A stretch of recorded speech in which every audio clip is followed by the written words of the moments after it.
आ जाओ आपकी 2 मिनट्स में बेसिक क्लियर करते हैं।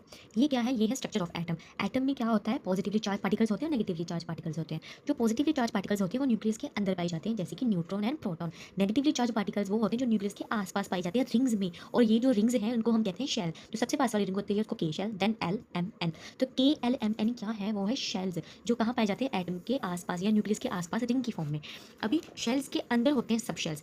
शेल्स के अंदर होते हैं सब शेल्स, जैसे कि S P D and F. और हर एक सब शेल के पास फर्दर होते हैं ऑर्बिटल्स। ऑर्बिटल लाइक एस के पास 1 होती है, पी के पास 3 होती हैं, डी के पास 5 होती हैं, एफ के पास 7 होती हैं।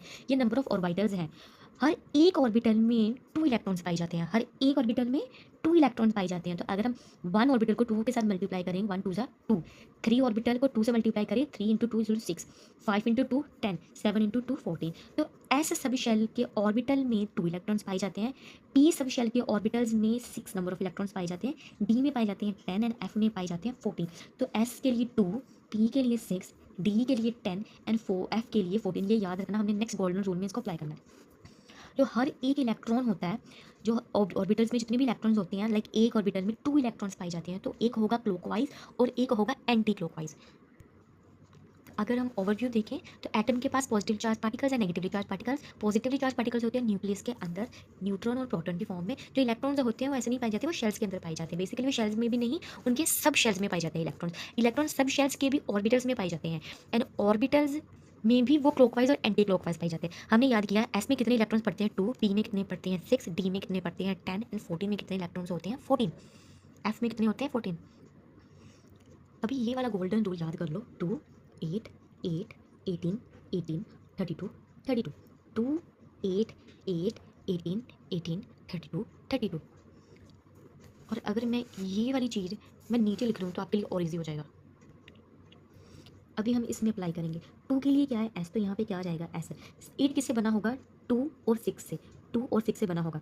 एंड फिर से 8 किससे बना होगा? 2 इलेक्ट्रॉन्स और 6 इलेक्ट्रॉन के साथ। 18 कैसे बना होगा? 2 इलेक्ट्रॉन 6 6 2 8 8 एंड 10 18, सेम 2 6 10। 32 कैसे बना होगा? 2 6 10 14, 2 6 10 एंड 14।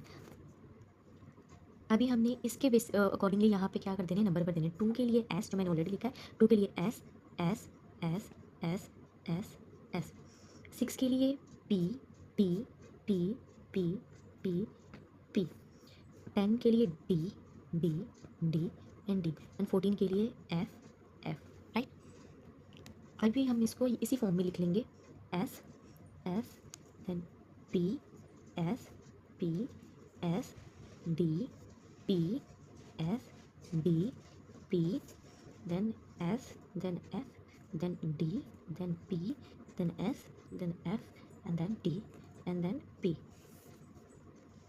अभी हमने S, P, D और F को नंबर्स देने हैं। ये तो नंबर ऑफ इलेक्ट्रॉन्स थे जो हमें पता है। अभी हम लिखेंगे 1 2 3 एंड 4, ऐसे लिखेंगे। नंबरिंग एस कहाँ से शुरू होगा? 1 से। 1 2 3 4 5 6 7। 2 कहाँ से शुरू होगा? पी कहाँ से शुरू होगा? 2 से। 2 3 4 5 6 7। डी होगा 3 से। डी 3 4 5 6। और जो एस है वो कहाँ से शुरू होगा? 4 से। 4 and 5। This is how you will fill electrons. ऐसे आप भरोगे इलेक्ट्रॉन। सबसे पहले आप फर्स्ट 1s को फिल करोगे। जब 1s कंप्लीट हो गया फिर आप 2s को भरोगे। जब 2s हो गया फिर 3p को, देन 3s को, 3p 4s 4d, ऐसे आप भरोगे इलेक्ट्रॉन्स। और आपको पता है एस में 2 इलेक्ट्रॉन्स बनने हैं, एस में 2 इलेक्ट्रॉन्स बनने हैं, पी में 6 बनने हैं, एस में 2, पी में 6, 4 में एस, डी में 10, पी में 6, एस में 2, ऐसे हमने इलेक्ट्रॉन्स बनने हैं।